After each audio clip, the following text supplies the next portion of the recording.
Pada tanggal 20 Juli 1969, umat manusia menjejakkan kaki di surga.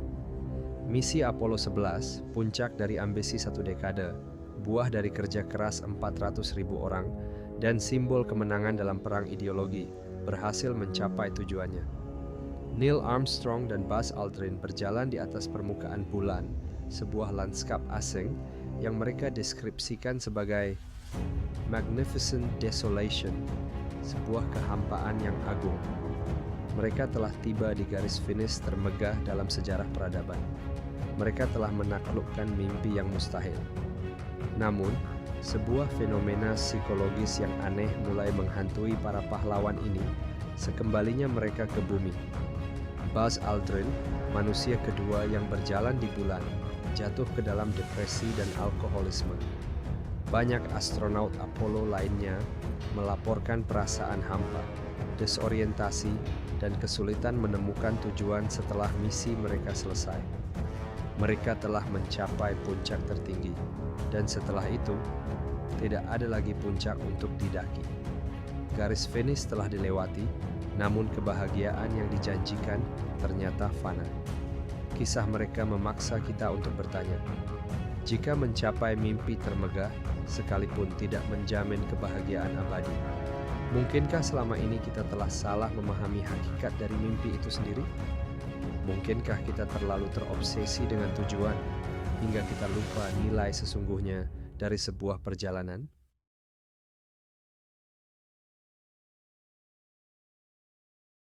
Era modern adalah sebuah arsitektur raksasa yang dibangun di atas fondasi pencapaian. Kita hidup dalam sebuah narasi linier. Selesaikan sekolah, dapatkan gelar, naiki tangga karir, kumpulkan harta, lalu pensiun dalam kebahagiaan.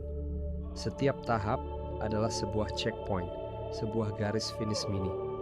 Media sosial berfungsi sebagai etalase global dari garis-garis finish ini.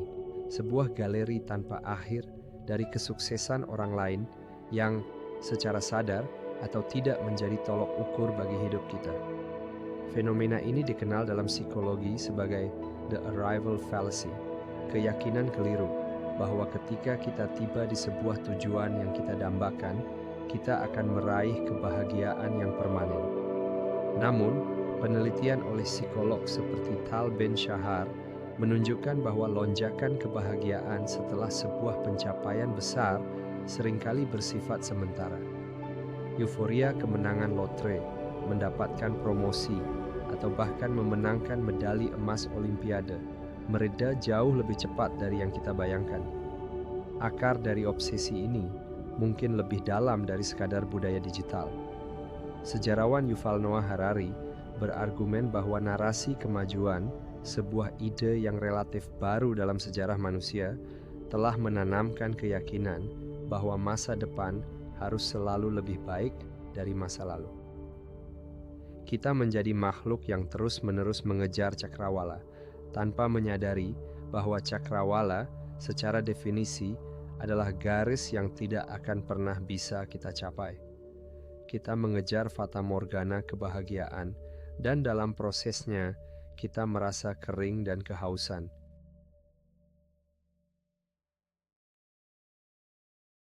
Lalu jika tujuan akhir bukanlah sumber kebahagiaan sejati, di manakah letaknya? Mungkin jawaban paling kuat justru datang dari tempat di mana semua tujuan dan harapan tampak telah direnggut, di barak-barak kamp konsentrasi Nazi. Viktor Frankl, seorang psikiater Wina yang menjadi tahanan di Auschwitz, menyaksikan kondisi manusia dalam titik terendahnya. Ia melihat orang-orang kehilangan segalanya, keluarga, profesi, martabat, dan harapan untuk hidup. Namun, di tengah neraka itu, ia mengobservasi sebuah fenomena krusial. Tahanan yang berhasil bertahan seringkali bukanlah mereka yang fisiknya paling kuat, melainkan mereka yang memiliki sebuah alasan untuk bertahan hidup. Frankl menyebut teorinya logoterapi, dari kata Yunani logos, yang berarti makna. Argumen utamanya radikal. Dorongan fundamental manusia bukanlah pencarian kenikmatan atau kekuasaan, melainkan pencarian akan makna. Bagi Frankl sendiri, Makna itu adalah mimpi untuk bertemu kembali dengan istrinya dan menyelesaikan naskah buku yang dirampas darinya. Mimpi ini, garis finish ini, kemungkinan besar tidak akan pernah tercapai dan ia sadar akan hal itu. Namun esensinya bukanlah pada kepastian pencapaiannya. Esensinya adalah bahwa mimpi itu berfungsi sebagai sebuah prinsip organisir.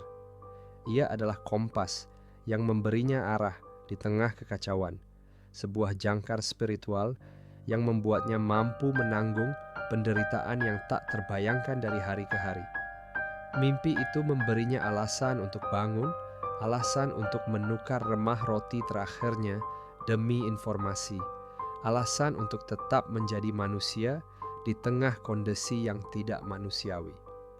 Kebahagiaannya tidak terletak pada bayangan reuni yang mungkin tak akan pernah terjadi, tetapi pada makna yang ia temukan dalam proses bertahan demi cinta dan karya.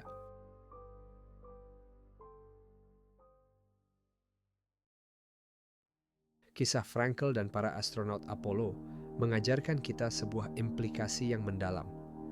Kita harus berhenti melihat mimpi sebagai peta dan mulai melihatnya sebagai kompas. Sebuah peta memberikan rute yang pasti menuju destinasi yang telah ditentukan. Ia berorientasi pada hasil. Ketika Anda tiba di tujuan, peta itu kehilangan fungsinya. Inilah mengapa kita merasa hampa setelah sebuah pencapaian besar. Sebuah kompas, di sisi lain, tidak memberitahu Anda kemana harus pergi. Ia hanya memberikan arah yang konsisten, sebuah utara sejati. Ia berorientasi pada proses. Dengan kompas, setiap langkah, setiap keputusan, dan setiap hari menjadi bagian dari sebuah perjalanan yang bermakna, terlepas dari apakah Anda akan tiba di sebuah Eldorado yang fiktif atau tidak. Ini mengubah cara kita mendefinisikan sukses.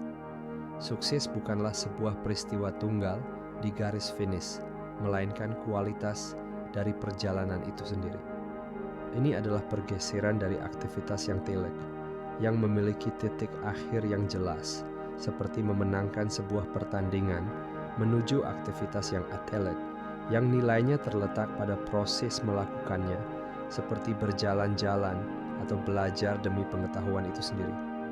Maka, pertanyaan yang perlu kita ajukan pada diri kita dan generasi setelah kita mungkin perlu diubah. Bukan lagi, kamu ingin menjadi apa nanti?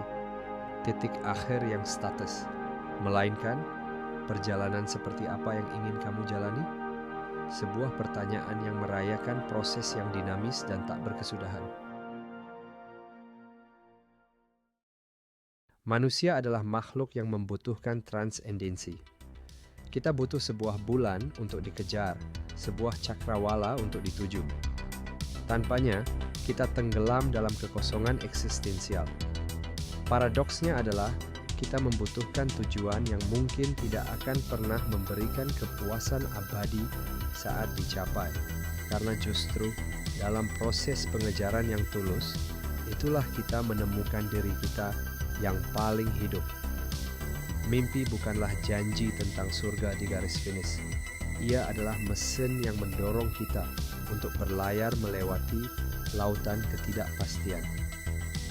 Ia adalah alasan mengapa kita memilih untuk terjaga, untuk berjuang, untuk berharap, dan untuk menemukan keagungan, bukan dalam kehampaan di puncak, tetapi dalam setiap langkah yang kita ambil untuk sampai ke sana.